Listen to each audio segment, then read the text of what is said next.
So Marvel Studios have only gone and done it again and have stolen the show, no pun intended, with their Marvel animation panels of what they have been showcasing with Spider-Man Freshman Year, X-Men 97 and Marvel Zombies. So let's talk about all of them. Let's first start with Spider-Man Freshman Year. So all of the stuff that they have been showing with this show looks absolutely outstanding. For example, his rogue gallery looked really, really cool. His outfits look really, really wicked. And even just the style, the stylistic stuff with this show looks so, so good. But I guess the question that everybody is asking is this show canon to the MCU?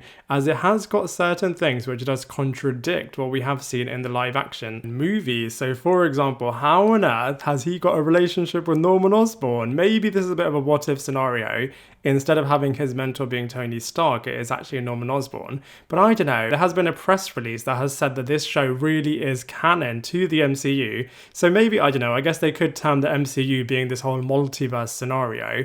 And maybe this entire show is a bit of a what if extended episode turned into a season. By the way, this show has already got a second season confirmed. Spider-Man the sophomore year is going to be released after this. But like I said, I still think that this show is actually going to be canon. And maybe the fact that we have got Doctor Strange being a main player in this series, maybe Doctor Strange did something that would wipe out Spidey's memory of certain events as well as other people's memory as well. Maybe that's the way in which it's all connected. I mean, I do love the fact that they have got this show being a bit of a friendly neighborhood Spider-Man, and those are the storylines that I really, really love. And speaking of which, his rogue gallery villain looks so, so good. I mean, we've got Doc Ock in his classic outfit.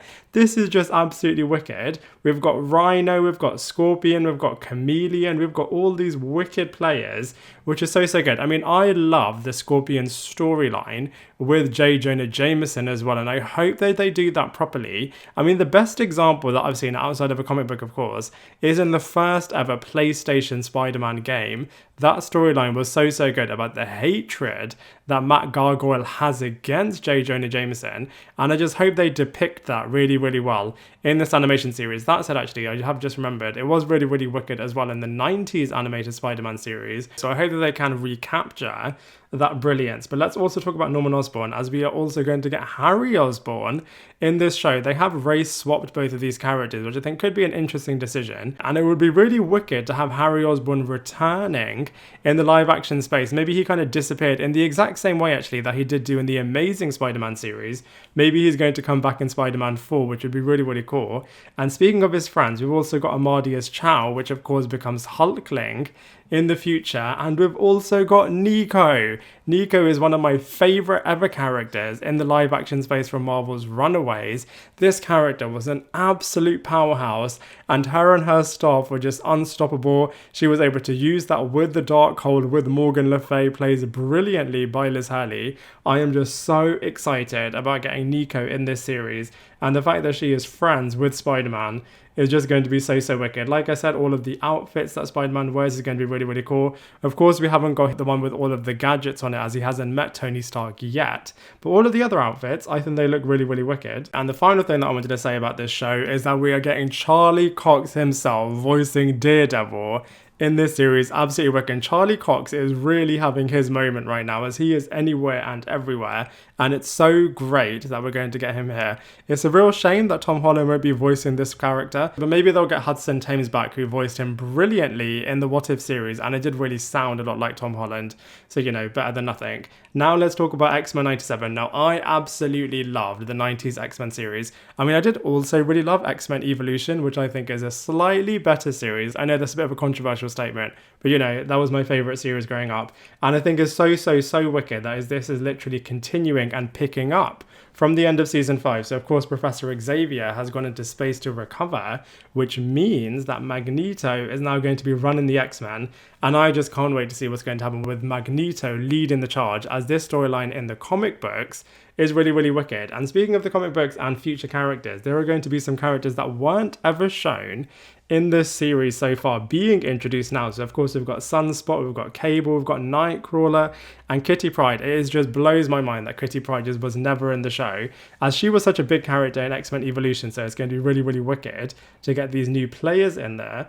And I'm also really, really excited to get the classic villains back. I love the X-Men characters, and I feel like their villains are really, really cool. So Emma Frost, another character that was really, really well played in Wolverine and the X-Men.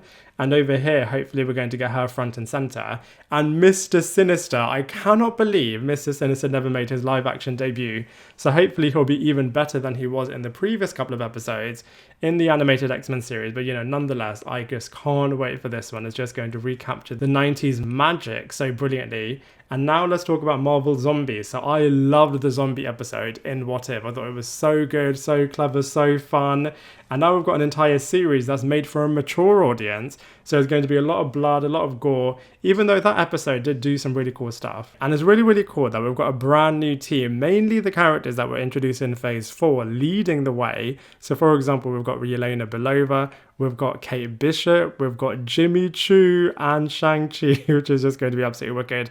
We've got Miss Marvel, we've got another character introduced in Shang-Chi, Red Guardian, that was introduced in the Black Widow movie, is going to be really, really wicked. And we're going to get a biker gang of the Skrulls, which is going to be absolutely wicked. And all of these guys are going to be fighting the existing heroes that were, of course, introduced in phases 1 to 3. So, for example, Wanda, I feel like Wanda is just going to be an absolute boss in zombie form. We've got Ghost, we've got Hawkeye, who looks really, really wicked with all of his arrows inside of him. We've got Abomination, who is a bit of a mutant-esque type character that it looks like over there. We've got Captain America's half body in zombie form, absolutely gruesome. And we've got Captain Marvel, and we're also going to get Icarus as well. I just feel like as a battle, these villains and these heroes are going to be really well matched. And let's not forget, we're also getting a second season of What If, so we've had some announcements over there. So for example, one of the episodes is going to be a Hela-centric storyline, which is going to be really, really cool. I absolutely love that character. And we're also going to get Odin versus the Mandarin, so Shang-Chi and Thor's fathers are going to be battling it out. I'd love to see those two characters together in this series as well. And Captain Carter is going to be meeting the Winter Soldier. Whether or not that's Bucky or Chris Evans is still up for debate. And we're also going to see what happened if Tony Stark went to Sakaar and met with Valkyrie and the Hulk instead of Thor. So all of these episodes are going to be really, really wicked.